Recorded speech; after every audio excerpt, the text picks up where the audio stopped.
It's a celebration of America's freedom. Welcome to the Marc Scaringi Show. The Marc Scaringi Show is your place for a weekly discussion on making America great again. The important political and legal issues of the day, a celebration of the Constitution, and traditional American values. Marc is a practicing attorney, a former senatorial candidate, a Donald J. Trump-endorsed delegate, and a defender of the Constitution. His goal? To put America first. And now, celebrating America's freedoms, here's attorney Marc Scaringi. And good afternoon and welcome to the Marc Scaringi Show. This is your place on the dial for the important political and legal issues of the day from the perspective of putting America first. And thanks for tuning in on WHP 580 AM and iHeartRadio. Welcome to all my listeners there. If you'd like to watch prior podcasts of the show or read any of my columns on Penn Live or take a look at some great merchandise, including our popular Right to Bear Arms muscle shirt and the We're Glad You're Our Neighbor, Just Please Don't Kill Us yard signs, you can go to the MarcScaringiShow.com website and check those out. And for more political and legal news throughout the course of the week, don't forget to follow me on Twitter, Facebook, and YouTube.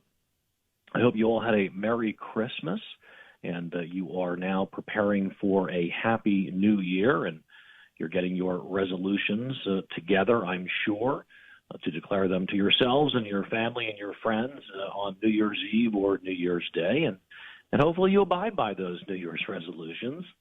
The impeachment of the President of the United States, as we all know, has dominated the news media on television and the radio, and we hope it didn't dominate your Christmas dinner, and hopefully it won't dominate your New Year's Eve conversation. Hopefully you can turn to lighter and merrier topics, but it is a topic here on the Marc Scaringi Show. We've talked about it extensively. We've also written about it in our op-eds with Penn Live and the Western Journal. And the news media focused down there in New York City and Washington, D.C. Are all in a Twitter over the president's Twitter habits over the past couple of days, including Christmas Eve Day and Christmas Day and the day after.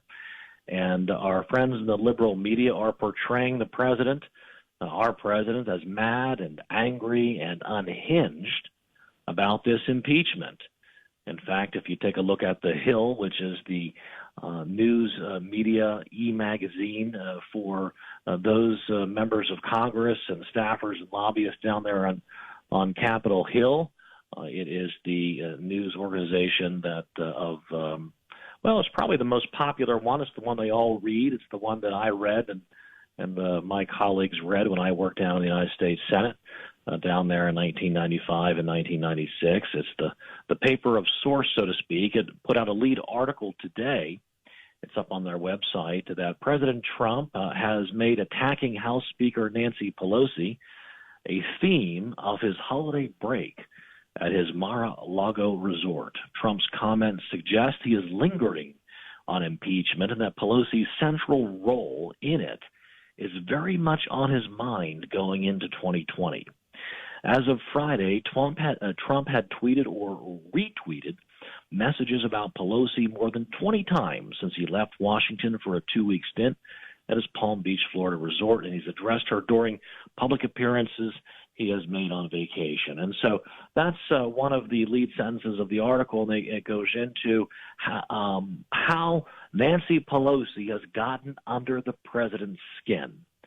And our liberal friends are gleefully sharing this article and others to try to prove that Pelosi and the Democrats have unnerved our president. They've gotten under his skin. They've made him become unhinged because of what they've done to him in this impeachment, because they've impeached him. And I just think it is just in fact, it's a remarkable testament to just how much the media and our liberal friends still get wrong about this president. It shows you they still are completely out to lunch, and they just fail to see how skillful this president is as a politician and how masterful he is as a communicator. These tweets, President Trump's constant repeated tweets and statements on press conferences in which he denounces the Democrats for the sham impeachment, in which he denounces Nancy Pelosi for leading this sham impeachment, and then for refusing or denying to send over the articles of impeachment to the Senate. The president is focusing on the sham of the impeachment, the unfairness of the impeachment, and that is helping the president win. It's helping the president beat the impeachment. These tweets that our liberal friends gleefully report are evidence of how Pelosi is getting under Trump's skin. Instead, in fact, these tweets are evidence of how the president and the members of the Republican members of Congress have helped turn the American people against impeachment. The Real Clear Politics average of polls now has a plurality of the American people opposing impeachment. And that changed from when Nancy Pelosi uttered into existence the impeachment inquiry a month or two ago.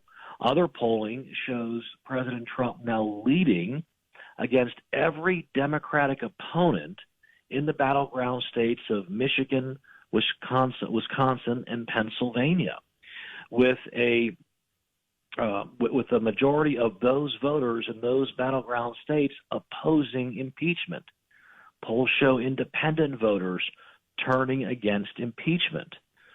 So when The Hill and Politico and our liberal friends in Congress and in the mainstream media gleefully report about how Nancy Pelosi has really gotten under the president's skin.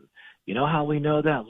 Look at all of his tweets. Look at how he's tweeting constantly, repeatedly against the Democratic impeachment of this president. Well, of course he is. That's how one communicates. That's how one defends oneself against baseless, groundless charges. This is the communicator in chief, properly and adequately and masterfully defending himself against this fake impeachment, labeling it a fake impeachment, labeling it a sham impeachment. So the Democrats are not getting under the president's skin with this sham impeachment. The president is using it, the sham impeachment, in his tweets and his statements to turn the American people against it. It's just a brilliant example of what a masterful communicator this president is. We'll talk more about the sham impeachment process when we return from this brief commercial break. You're listening to the Mark. Now more of Marc Scaringi on News Radio WHP 580. And welcome back to the Marc Scaringi Show, your place on the dial for constitutional conservatism. This is where we talk about the important political and legal issues of the day from the perspective of putting America first. And we're talking today about the sham impeachment and how our friends in the media and the Democratic Party and overall our liberal friends are gleefully reporting about how the president is unhinged by Nancy Pelosi's refusal to transmit the articles of impeachment over to the Senate. And that's causing the president to lose it in an angry tirade of tweets, and that he's spending his time in Mar-a-Lago when he should be relaxing, solely focused on Nancy Pelosi because, boy, she's really getting under his skin. That's according to our liberal friends. And, of course, they're all wrong. They've got egg all over their face. Anytime they try to explain why this president behaves in the manner in which he does, they still can't figure it out. It's remarkable to me. It's pretty obvious why this president is spending time denouncing Nancy Pelosi and the Democrats' sham impeachment, because it's so effective. yes, he is concerned that he has been impeached. Any president of the United States who's been impeached, and there have only been a few, they are entirely concerned about that. They are consumed by that. That is the most important thing politically that can be done in Washington, D.C., short of Congress declaring war. And Congress doesn't even declare any war anymore. So this is it. This is a catastrophic decision that the House Democrats have made to impeach this president. So absolutely it has the president's full attention, as it should. And here we have the president almost single-handedly fighting back and turning the entire impeachment in the eyes of the American people from a majority of the American people favoring impeachment, according to the polls, to a plurality of the American people now opposing the impeachment, to a majority of those in certain battleground states, including Michigan, Wisconsin, and Pennsylvania, now favoring President Trump's reelection over every single Democratic candidate. So, newsflash to Democrats and liberals, and newsflash to the media, who are so quick to delight in the president's apparent raging about the impeachment. His raging in the form of tweeting is very effective, and he's winning. He's beating you all. He's beating the entire Democratic Party. He's beating all of our liberal media friends in Washington, D.C., New York, and Los Angeles, and all across the country, both in the news media and in Hollywood, and all of our actor and actress and singer-songwriter friends, all of our celebrities from all walks of life, all of whom strongly oppose the president, or 99% of whom strongly oppose the president and support impeachment. He's beating all of you. And you still don't even know why or understand that these are tactics he uses in winning. And, leave it to former White House Press Secretary Sean Spicer. And by the way, he's long been the punching bag of the media and Democrats and our liberal friends. They delighted over Sean Spicer's recent appearance in Dancing with the Stars and that very handsome green blouse he wore. I'm not so sure you can say handsome and blouse in the same sentence, but I just did. They made a mockery of him for participating in that dancing show. But in any event, they made a mockery of him on Saturday Night Live and spoofed him and called him a liar. But yet, leave it to Sean Spicer to explain what the president is doing with these tweets, that he's actually spending his time worthwhile down there in Mar-a-Lago on a holiday. Because these tweets are effective. And Sean Spicer explained impeachment is a political tool, and it is largely waged in the court of public opinion. And the president is making sure that everyone understands how the process works.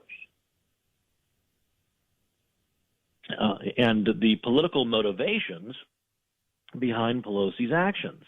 And that's Sean Spicer simply explaining to our friends in the liberal media that, impeachment's a political tool, and it's waged in the court of public opinion. We already know that once it gets to the court in the Senate, the president will be exonerated, he will be acquitted, or the charges will be dismissed before they even get to an acquittal. So that's a foregone conclusion. We know the president will win in the court at the Senate trial, but the president right now is trying to win in the court of public opinion because impeachment's a political tool, as Sean Spicer points out. And then Spicer goes on to explain that Trump isn't necessarily frustrated or irritated, but that he's more trying to expose the political nature of what she's done, meaning Nancy Pelosi. So, again, leave it to Sean Spicer, the punching bag of the liberal media, to explain to the liberal media that Trump's not irritated or angry or unhinged that his tweeting fusillade over the holiday week at Mar-a-Lago is simply evidence of Trump continuing to employ the tools and tactics that he has since he announced his run for the presidency that makes him successful.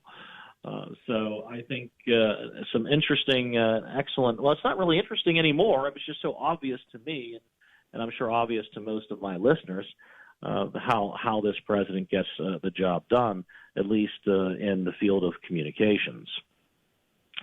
So now we've also had this debate ever since the House voted in favor of the two articles of impeachment, and ever since Nancy Pelosi stunned the world by announcing that she's essentially not going to immediately transmit the articles of impeachment over from the House to the Senate, that she's going to wait to see how the rules are developed in the Senate before she decides whether to send over the articles.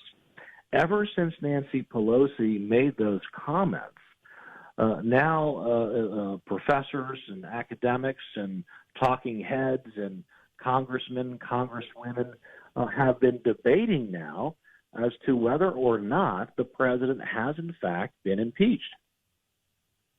What the whole country have been referring to as an impeachment in the House of Representatives, and then once the two articles were voted in favor of, the media was reporting it that the president had been impeached, and that's the way the majority of the Americans, most of the American people, understood what had happened.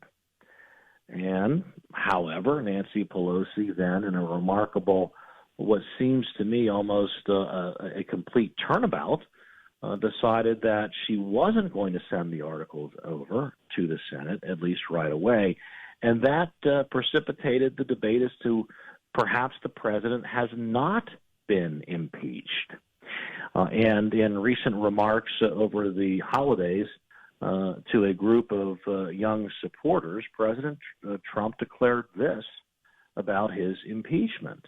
The president declared, you had no crime. Even their people, he's referring to the Democrats, even their people said there was no crime. In fact, there's no impeachment.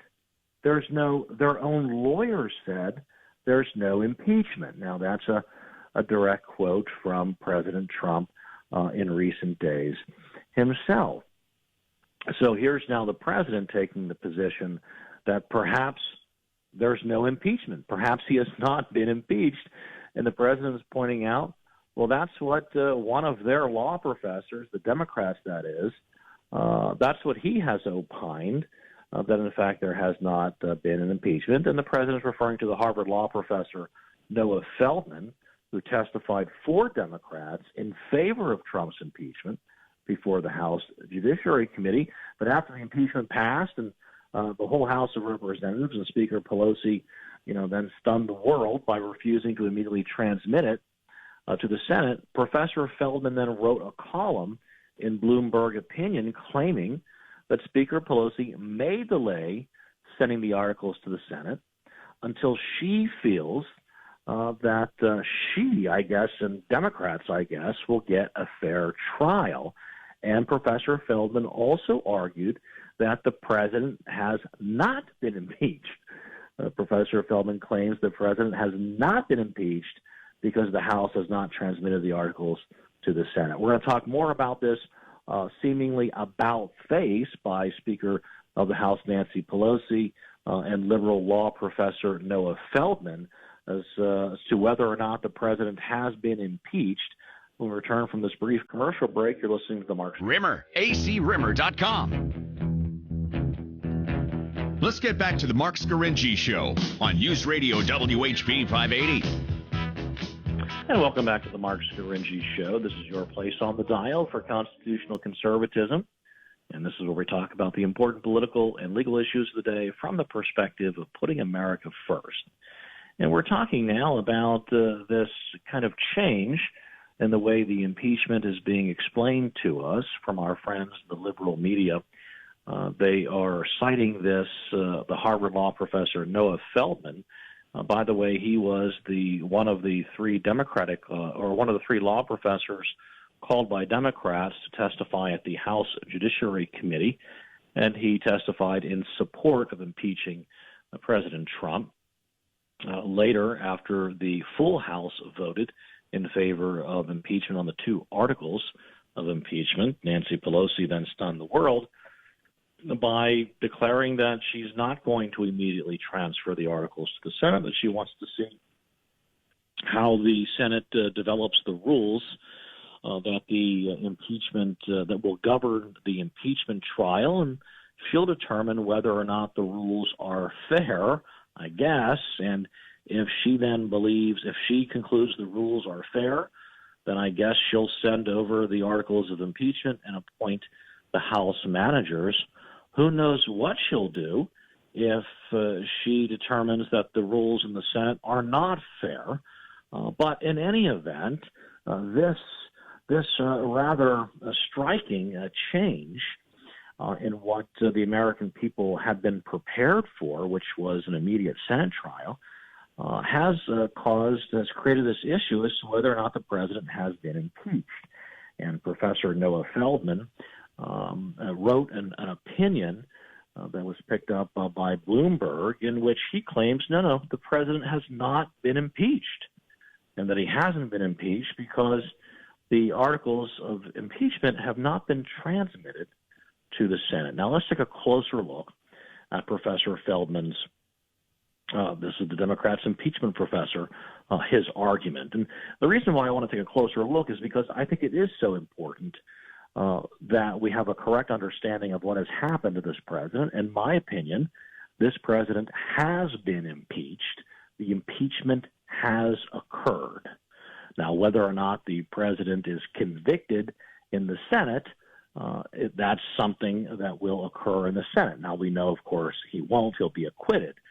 But in my opinion, this president has been impeached, and I think that's based upon a correct understanding of the law and the Constitution. But in that right, it's important. But it's also important for Republicans and for conservatives and for those who are concerned about the institution of the presidency that we defend against these claims by the Democrats that they will they will certainly make, which is that the president of the United States essentially was let off the hook by the Republican Senate because they didn't use fair rules. However, he was impeached. That will be the Democratic argument. And so this president's his record and history will be forever tainted, in my view, unfairly by Democratic characterizations that he was, in fact, impeached. But the Democrats, but he was let off the hook by an unfair partisan Republican Senate. So that's the way it's being set up by Democrats. But now they have this Professor Feldman who's kind of coming in to try to help them in their claim that they don't have to send over the articles of impeachment, that they can kind of hold on to them.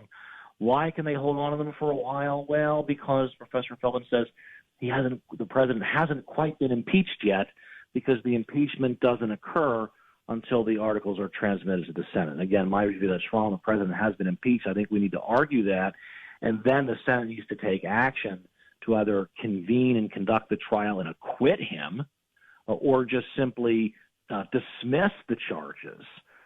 So the Senate needs to take action to dismiss the charges or to acquit the president, so that we can say, and counter the Democrats who are always going to say this president has been impeached.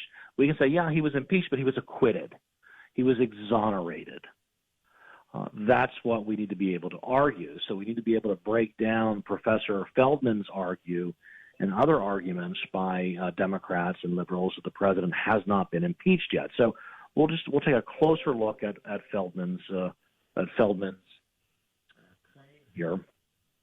He argues that the Constitution doesn't say how fast the articles must go to the Senate. Some modest delay is not inconsistent with the Constitution or how both chambers usually work. That's the quote from Professor Feldman in support of his position that the president has not yet been impeached. Now, I would say notice how the professor assumes the articles must go to the Senate. Now, from that assumption, the professor makes the point that the Constitution does not say how fast they must go, so he claims a modest delay is not inconsistent with how the Constitution or how both chambers actually work. However, nothing in the Constitution requires the articles of impeachment to go to the Senate. The Constitution says the House has the sole power to impeach, and the Senate has the sole power to try the impeachment. That's it.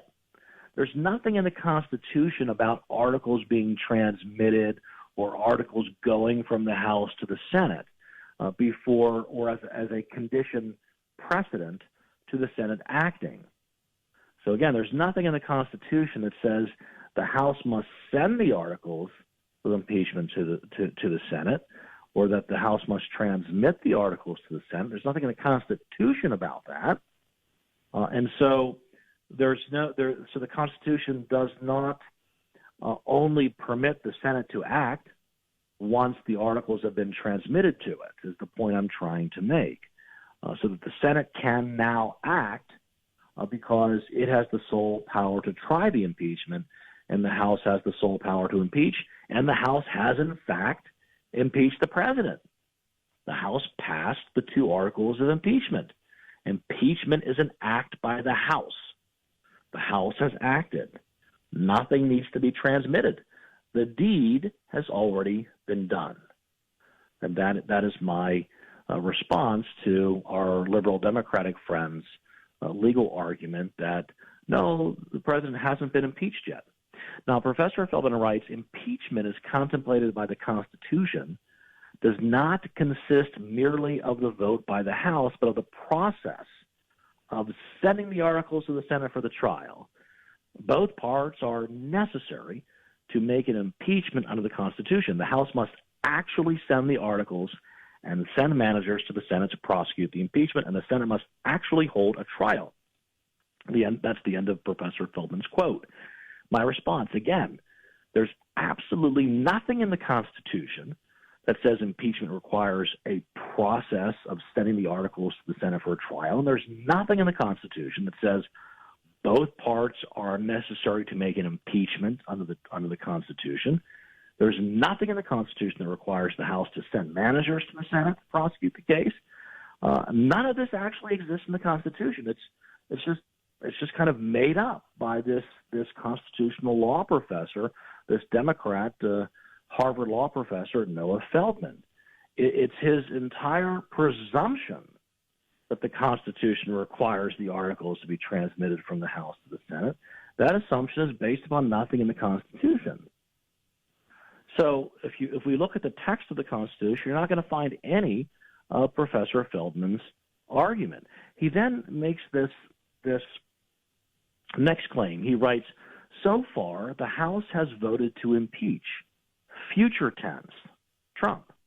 He isn't impeached, past tense, until the articles go to the Senate and the House members deliver the message, end quote. Now, again, that's Professor Feldman and the Democrats' impeachment law professor in support of his legal argument that no, the president hasn't been impeached, and Nancy Pelosi can delay if she likes to see what kind of trial she gets in the Senate. And my response is, no, that's not the way it works. First of all, the House has voted to impeach. Feldman explains to impeach is the future tense, and it has not happened yet because the articles have not been transmitted to the Senate. But Professor Feldman is wrong. First, to impeach is not the future tense of impeach. Will impeach is the future tense of impeach.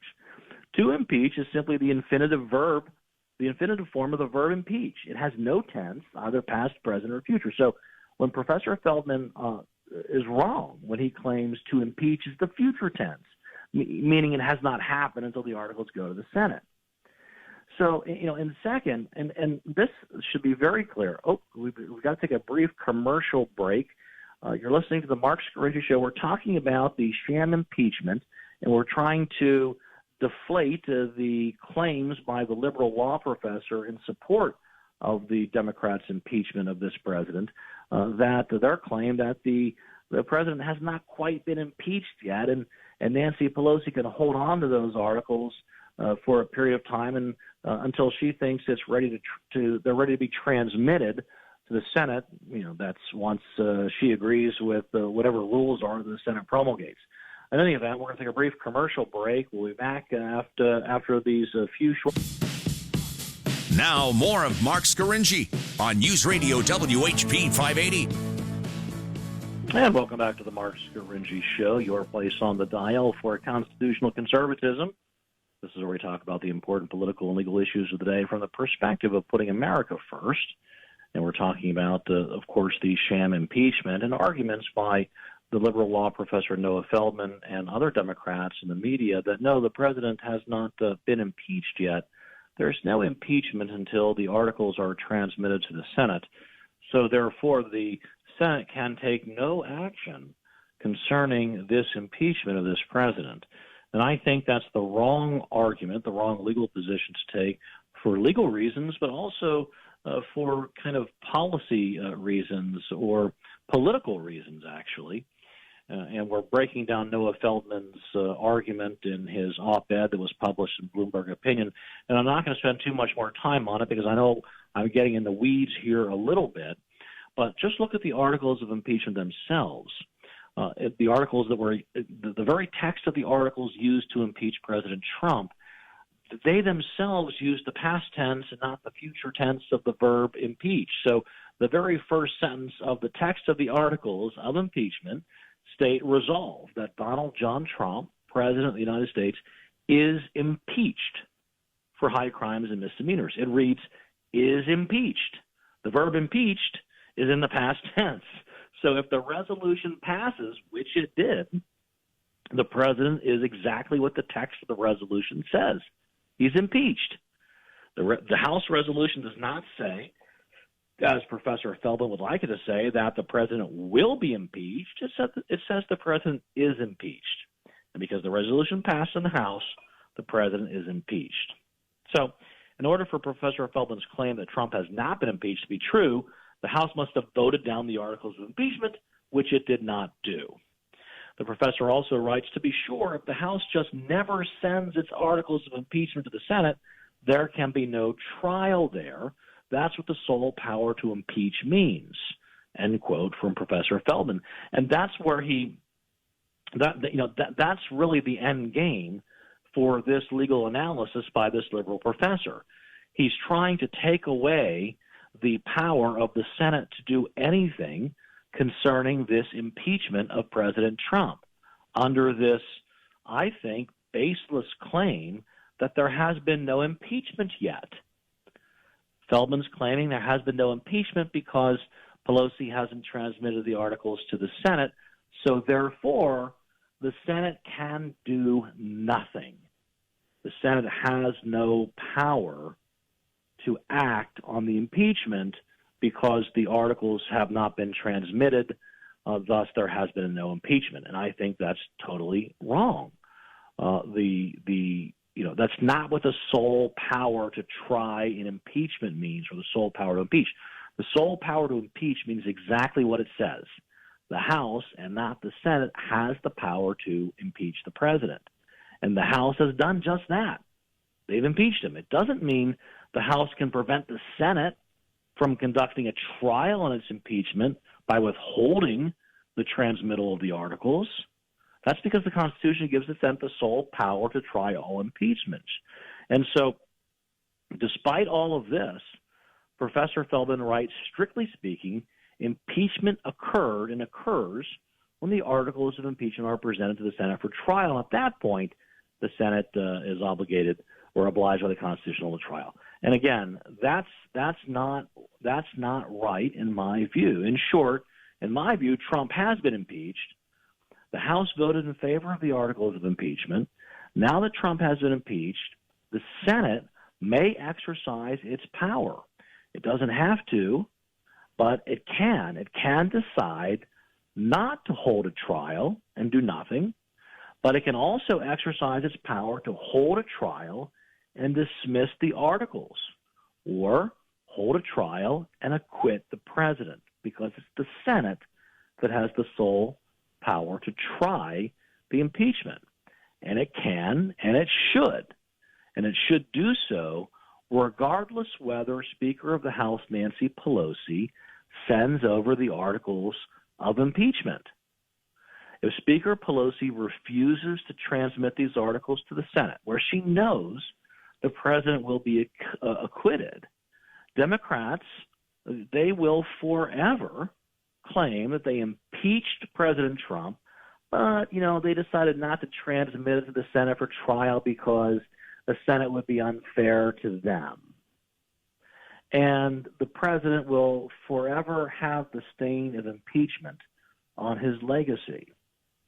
And I'm arguing the Republicans should not allow this to happen. That the Democrats, yes, they have impeached the president, but by refusing to transmit the articles to the Senate, Democrats are denying this president the right to trial and even the right to a speedy trial. So if the Democrats continue to refuse to send the articles of impeachment to the Senate should exercise its sole power to try the impeachment and act by declaring the president impeached, convening a trial, and either dismissing the charges or acquitting the president.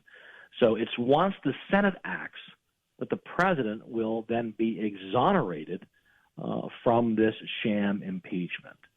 So that's why I think it's important that we conservatives and Republicans, those of us who believe in the rule of law and the Constitution, that we push back on these arguments from liberal Democrats, including Professor Noah Feldman, who argue that the president has not yet been impeached. He's not going to be impeached until some procedural mechanism is in place whereby the articles are solemnly, walked over from the House to the Senate. And because the president has not been impeached, the Senate has no power to do anything concerning this impeachment.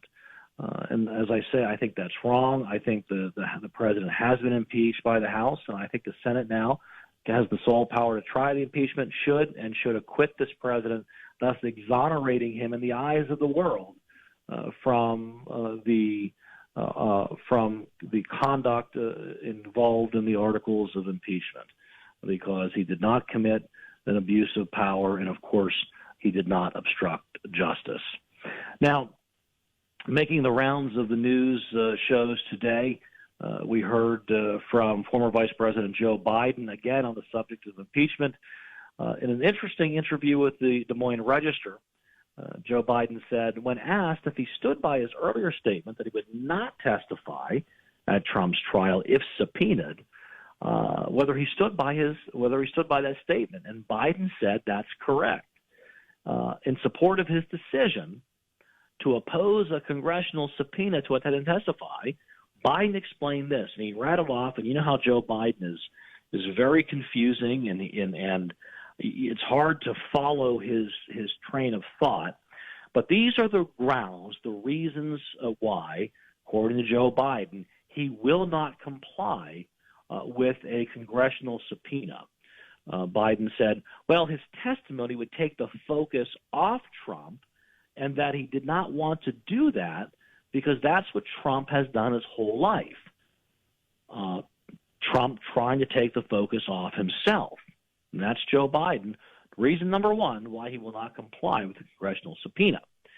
Now, Biden's claim that Trump has spent his entire life trying to take the focus off himself, that's a bit off the mark. Many would say the president has spent a lot of his time trying to place the focus on himself. But in any event, it's not a legal basis to refuse to comply with a subpoena. You can't say, sorry, Judge, I'm not going to comply with the subpoena on the grounds that my testimony would take the focus off the defendant. Sorry, that doesn't fly. All right. Ground number two, proposed by Joe Biden in support of his decision that he will refuse a congressional subpoena to attend and testify at the president's Senate trial. Ground number two, this is all about diversion. And no, in my response, it's material and irrelevant to the allegation of bribery, which I'll talk about in a second. Former Vice President Joe Biden then also says, I never moved off of dealing with corruption there. Not quite sure what he's talking about, but this is a self-serving statement that he's always been focused on corruption. And he can certainly testify to that at trial, but it's not a defense to complying with the subpoena. Former Vice President Biden also stated, which is patently false, that not a single person, even that thug Giuliani, said that I did anything other than my job. Every single person said Biden did his job and he did it well. Who is he talking about? Who is Joe Biden talking about? I mean, many people, including Rudy Giuliani, have claimed that Joe Biden was involved in corruption when he threatened to withdraw or withhold U.S. taxpayer dollars or loan guarantees to Ukraine if the Ukrainian president did not fire the prosecutor who was investigating Burisma, the natural gas company upon whose board sat one young Hunter Biden, although I guess he's not that young anymore. Rudy Giuliani recently has revealed allegations of money laundering involving Hunter Biden and corruption. What is Joe Biden talking about? Not a single person said that he did anything wrong or that he did anything other than his job. How about the articles in the New York Times and the Washington Post writing stories in 2016 how there appeared to be a conflict of interest in former President Obama appointing Joe Biden as the person on the Ukraine policy? A lot of people have said that what Joe Biden did was wrong. It certainly requires some investigation. There are credible allegations that Joe Biden was involved in corruption. So Joe Biden is threatening to do exactly what Democrats in the House have impeached Trump for, refusing to comply with the subpoena. At least Trump had legal, lawful grounds, and the Democrats could be taken to court for it. So, irony of irony is Joe Biden's recent statement to the Des Moines Register, doubling down on his refusal to comply.